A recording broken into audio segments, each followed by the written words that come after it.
هلمند والي مولوي امان الدین منصور د اپلای په ملتیا چې پکې د استخباراتو رئیس د پیښو په وړاندې د مبارزې رئیس او وارث مولوي شامل و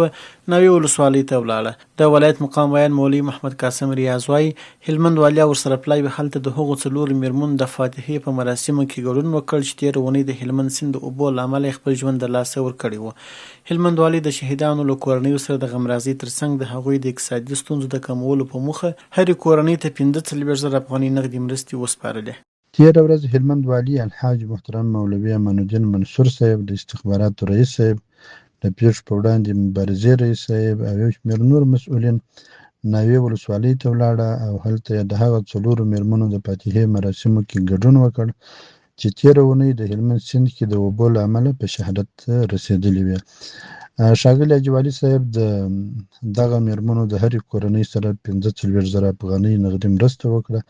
او همداراز 100,000 افغانۍ د هغه کښتیوانانو سره مرسته وکړه چې د دغه شهیدانو د جسدونو په موندلو کې